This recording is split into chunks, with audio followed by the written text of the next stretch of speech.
Greetings, sports fans. ASMR Sports back with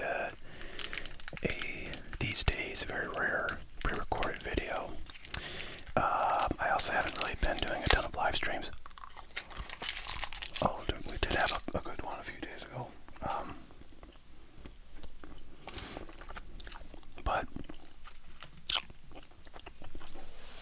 earlier this week, I received something that really necessitates a video that I personally am going to have a lot of fun with, and depending on what happens with it, you may too.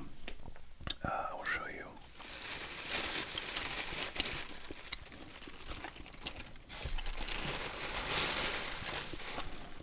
What I've got here. This is a Target bag that has inside a collection of cards that was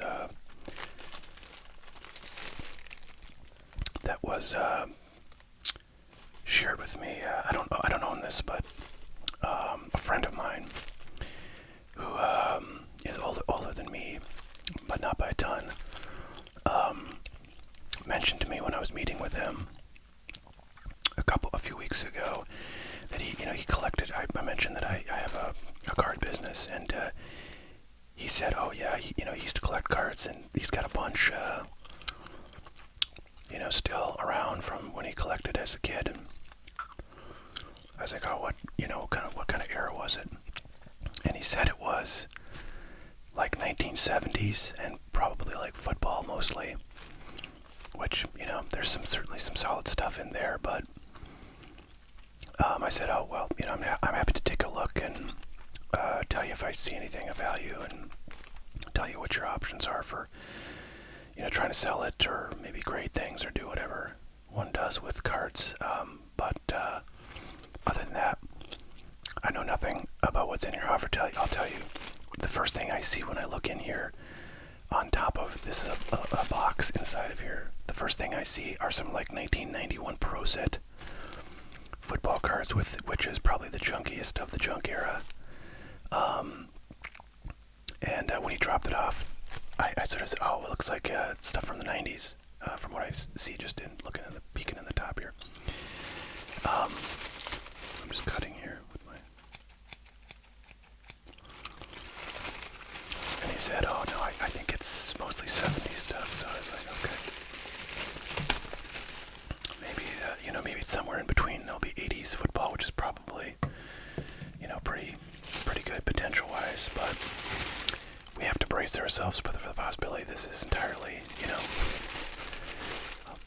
see what I see. Yeah, like this is kind of the junkiest of the junky, like early 90s baseball 21 or 91 Donruss. And then I think maybe he had mentioned that he had gotten some cards like from his father or something, which would be older, but yeah,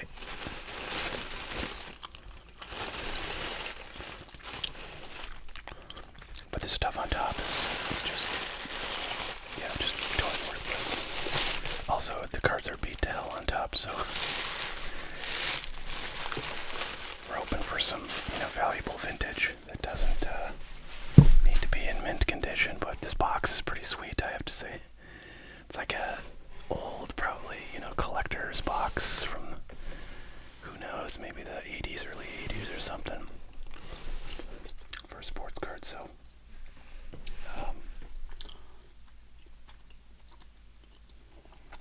I'm just looking on the side, and I'll just show you enough.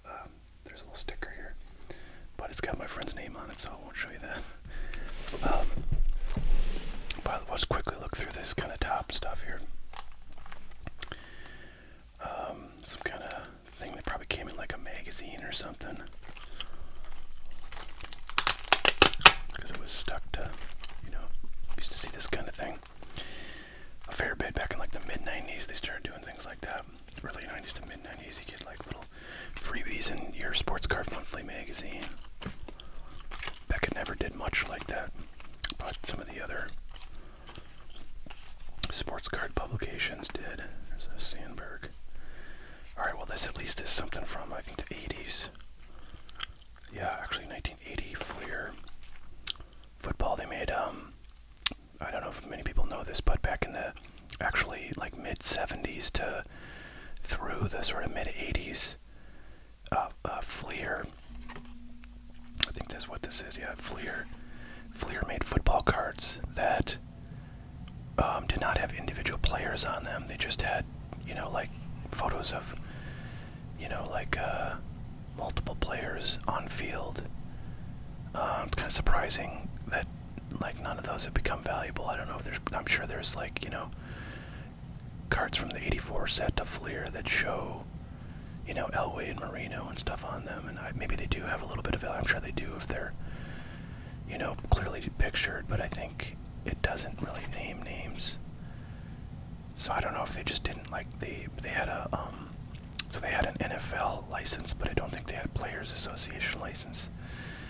So they couldn't use their names, although they could depict them in groups, I guess, because NFL perhaps had a license to share with others, to depict groups. But here's 93 Donruss, a fun set, certainly. But nothing of value in it, really. And then some more football. So yeah, if I open up the box and it's all this kind of stuff. Now here is interesting. So we've got some sort of mid-90s basketball, and of course these cards are beat to hell, but is this okay, that was gonna be like a Hornets team set or something, the top two guys. But theoretically, if you had a nice Kobe insert or Jordan insert out of the era of these basketball cards, mid-90s, you'd have some value. But this is just the base 94 Fleer set, probably like one pack worth of cards right here. But it's nice to know there's all sports in here, so we might have a little bit of everything, which is fun, I think, versus just a bunch of baseball or something like that. So yeah, nothing in that stack of any valuable, but this era of cards, especially during 2020, 2021, would have been giving you the potential. These I don't even really have to look through because there's really nothing in this set that's worth anything. 91 Fleer football, I've got lots of unopened stuff of this. There's nobody that has any real value in here. There's Barry Sanders, and these are kind of beat up, so nothing really there. The next stack is kind of the same deal. It's 91 Donruss, which is pretty useless.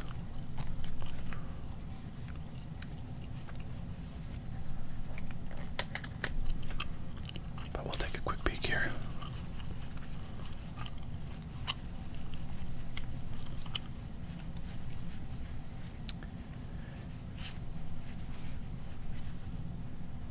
Got some Team USA cards from Topps. Charles Johnson, he was actually not a bad player. Oh, these are not rookies though, they're just like, they're probably from like 94 or something. So they just like, yeah, okay, 92. So this actually was a kind of a current year card, but this, is from 84, so it's not really like very interesting. Okay, well, there you go. There's a stack of pretty crappy baseball.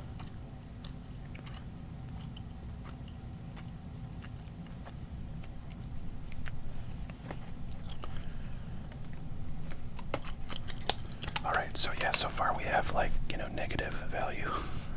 You'd have to pay someone to take these.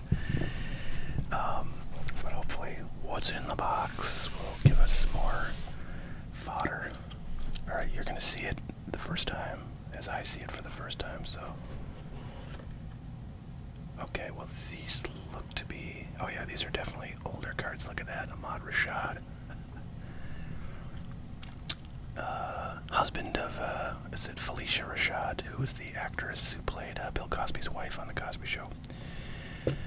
But yeah, first of all, you can tell old 80s Topps cards because they're just, they're all this, kind of gray-brown cardboard. And then the second thing I noticed is the unmistakable design of one of my favorite football sets, of which I would love to get like an unopened box, but yeah, the famous '78 Topps football design, and the reason I actually love this design, or I'm just sort of nostalgic about it, is because like these are some of the first vintage football cards I'd ever seen. A friend of mine had some cards, I think maybe from his dad or one of his dad's friends, and there's a bunch of these guys. And he was also a big fan of Tony Dorsett, whose rookie card is in this set. So you know, he told me how great that set was. Which really, actually, Dorsett's kind of the only rookie I think that's super good in that set. So it's not too expensive for the unopened stuff compared to a lot of their others. I also see some '79 Topps in here, but oh wow, look at this! I just realized these are actually organized by team. Look at that. So, okay, I guess we'll go team by team then.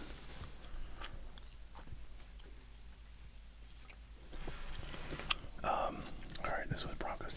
The other thing that I see that's nice is that this is in relatively decent condition. It's not like great, but it's not beat up like those other ones. So, alright, this goes in Broncos. Let's see, where are they? Right here. Alright guys, well, let's see. Yeah, I'm trying to think, like, so there's actually a few really good rookies in '78, '79, not terribly valuable. Unless they're in like super perfect condition, which I'm guessing we're not going to see here. But you could see some Hall of Fame rookie cards. Oh, so that's an older one. This is 76, 77 football. So that would be like a second year Peyton, Jim Mitchell. And I'll be interested to see if we're gonna find, like, you know, any stars in here, or maybe those were taken out and stored specially. Scott Hunter. Yeah, so this box is actually the most fascinating thing so far about it, because it's a two-row, you know, card collecting dedicated box, and it was probably from the late '70s, I would maybe say. Which, you know, there wasn't a lot of hobby-specific supplies going on in that era. Collecting was you know, sort of an oddity, I think, until the '80s. So yeah, again, these are probably like sort of PSA 6 or 7 condition, which, you know, if you got a Hall of Fame rookie card or a Walter Payton or something like that. So far, not really seeing any stars, and it may be that those were pulled out and, you know, kept elsewhere or traded away or something like that. Now we got the Bills, so we might be seeing like O.J. Simpson.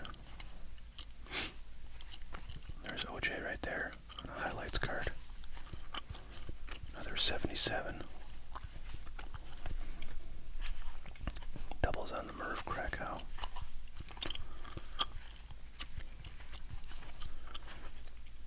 Reggie McKenzie, yeah, so like, if we don't see an OJ in here, I feel like this is probably going to be a box without like any stars. Sorry for that loud noise there. Next up we got the Bears. Alright, well, we got a Peyton right at the bottom, and we got a base Peyton, which is nice. Unfortunately, the corner is just, you know, rocked there. I think I'm going to probably pull out ones that I feel, I don't know, have some kind of value, but I feel like really this is just going to be sort of a, you know, sort of a, I don't know, a collection that maybe could be sold to, like a, you know, a person trying to make a set, you know, a starter set kind of thing for like '78. Another Walter Payton.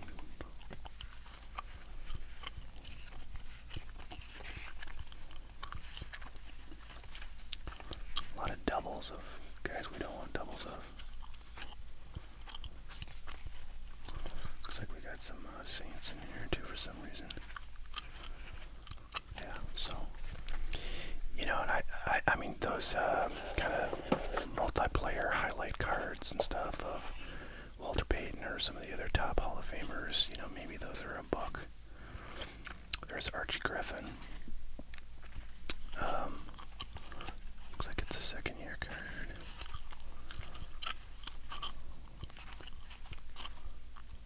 Coy Bacon. Bengals, Ken Anderson. I believe it's a Hall of Famer.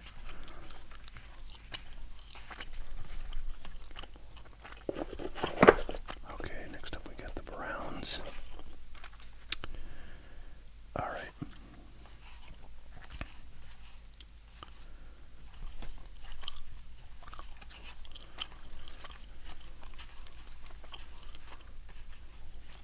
A lot of Browns, more than any other team we've looked at so far.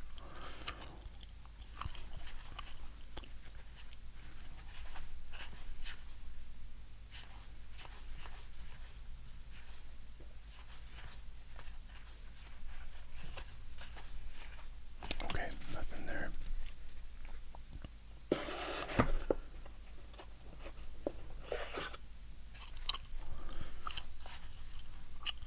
Drew Pearson is pretty good. Boy, all the good guys have banged up corners. Randy White is pretty good and pretty decent.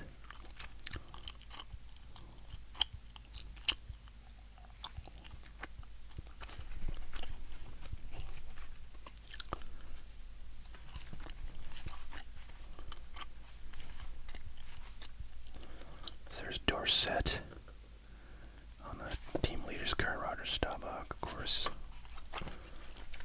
Maybe I'll take out Dorsett too. Tutel Jones, Hall of Famer.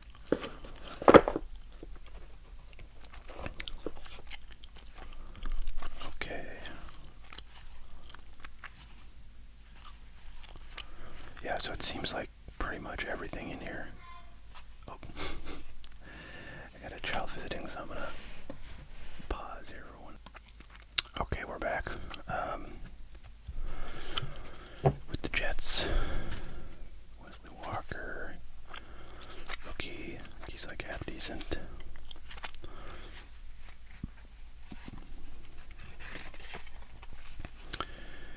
Otis Armstrong. I should pull those Wesley Walkers, but I'm gonna do that. Probably look them up later.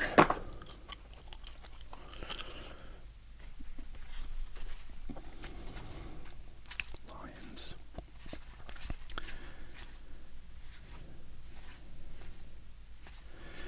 I always think it's just so fascinating to the idea of going through like old collections like this. Of course, you know, you're hoping you see some 52 mantles or something like that. But I don't know if I've figured out any like way to really get. I mean, you could go on eBay and buy people selling, you know, collections of cards, but I would say like 95% of them are people who know that they're trash and they're trying to get rid of them by selling them to people who, you know, are hoping for a 52 mantle in there. And I guess if you got something cheap, Tom Jackson, from a broadcaster on ESPN, you know, it's probably, especially if I'm getting it for like, you know, making a video or something, it's probably worth the entertainment value compared to buying, you know, I don't know, a box of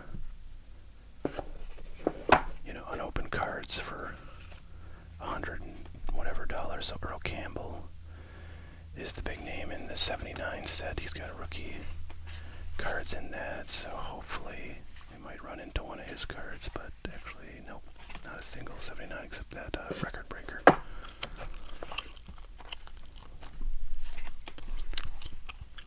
But yeah, if you own a card shop, you know, physical card shop, you get probably a lot of people walking in. A guy I know who used to have a card shop, but shut it down kind of right before the pandemic. Actually, it was probably in the pandemic, but I just stopped going when the pandemic started. You know, he said that's kind of one of the main main value points for having a card shop. There's Joe Theismann. Not a lot of value, but and some 91 Fleers to top that one. Yeah, so he said one of the bigger value propositions of contributors to the value proposition for having a physical card shop is being, having people walk in with collections that sometimes have value, and they give you a chance to, pick that stuff up for prices at which a profit can be turned. But I'm guessing that's probably like one out of. There's Fred Dryer, became an actor on the show Hunter after his retirement. Roman Gabriel is pretty good. It's like one of his last cards, I think. Yeah, so I was just gonna say, but probably 9 people out of 10 that walk into a card shop trying to sell their cards are folks that have basically a box of this this kind of crap, and they think because it's 30 years old, it's gotta have some value, but it's not necessarily true. Jim Langer, Bob Greasy is a Hall of Famer. Yeah, so I don't know. This is probably going to be a whole lot of disappointment. Just seems like the stars are not really in here. I can't imagine that we wouldn't have run into a nice base card of. I mean, we did get that Walter Payton, but Alan Page. He's got to be a Hall of Famer, right? No, he's a judge. Did you know that? On the there's a Tarkenton. Look at that exact same photo. And there's Ahmad Rashad. Oh, I forgot what I was gonna say though. Geez, sorry. Someone's makes a very loud noise. I put these back in the box. I think I was just saying, yeah, there just doesn't seem to be many stars in this collection, so they must have been taken out for some reason back in the days of this collection. So nothing left at this point, but this quantity of older cards of any sport, probably little value. Maybe sell this whole thing for like $100 or something on eBay, but a lot of people, who would have collected this kind of thing when they were a kid probably have more sentimental value in it than $100, so they might just hang on to it and tell themselves they're gonna sell it to their kid or give it to their kids when they're old enough, or maybe their kids. But I wonder if people actually do that, or if they end up just throwing it away, or maybe they die without remembering to do that, and then their kids just throw it away because they're like, oh man, it's a bunch of junk. I don't know.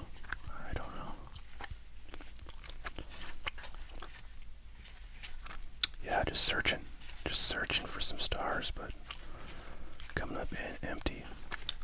So I think it was I'm trying to remember when Joe Namath retired, but Ken Stabler, Hall of Famer. Look at that guy, Arrow Man. Looks like a real weathered individual, old school player.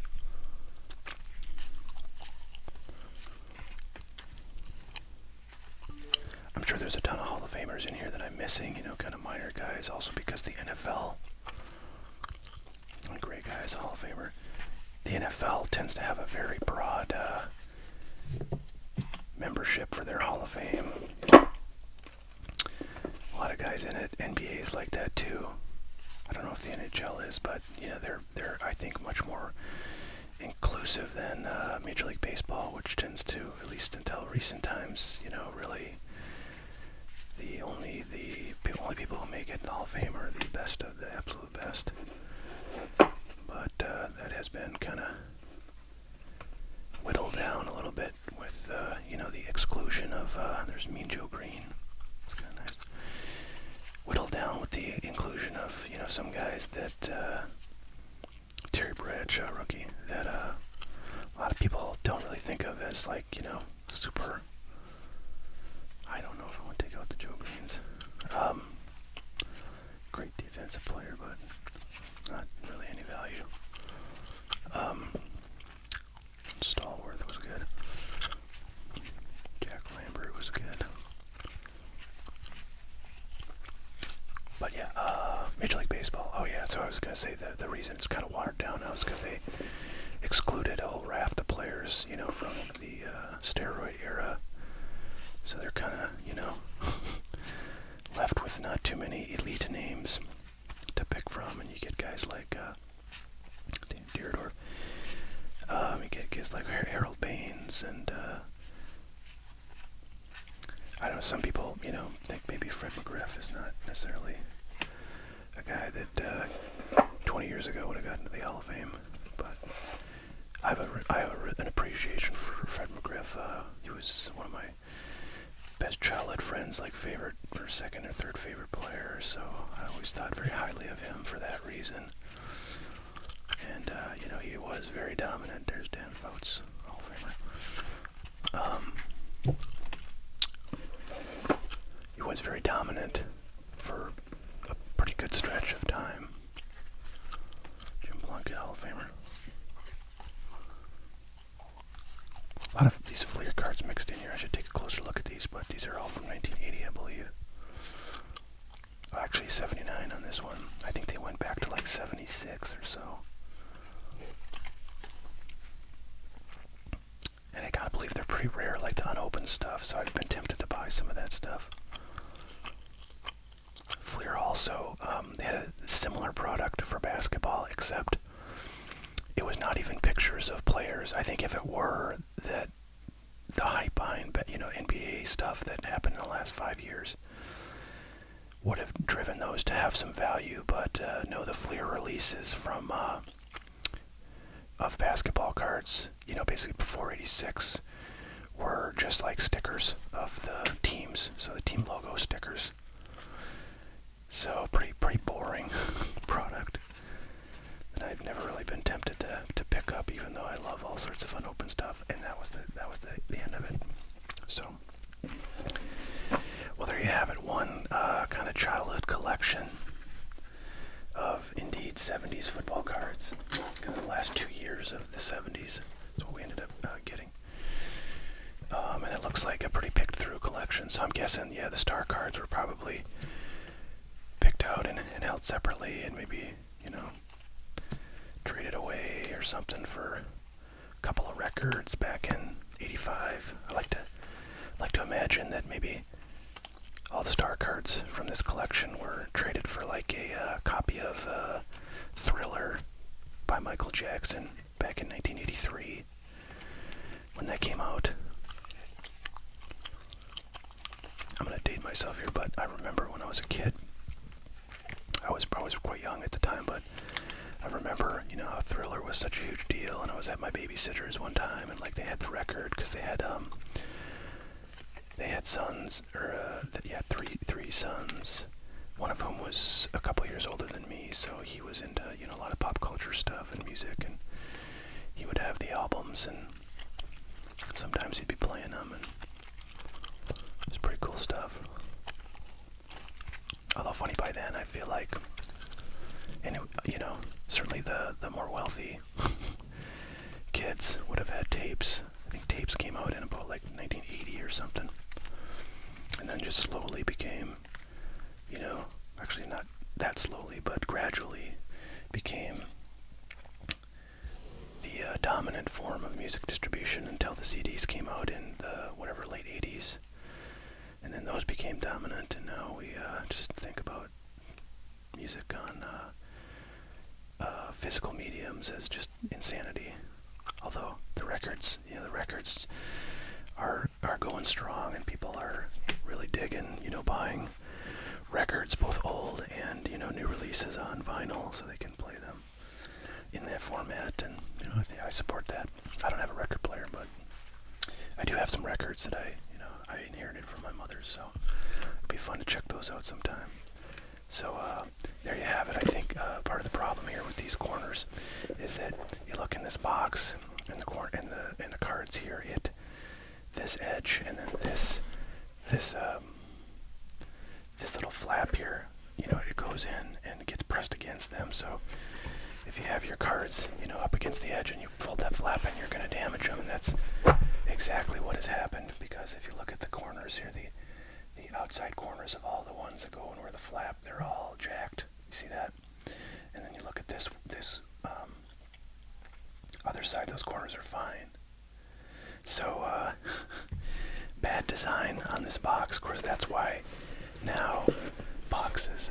I don't have one, but they close. They tuck in on the outside right here. They have flaps here that go tuck in there. That's right. So they figured that out probably in 1981 or something like that, and started making the sort of modern card boxes that we all know and love. So there you go. Nothing.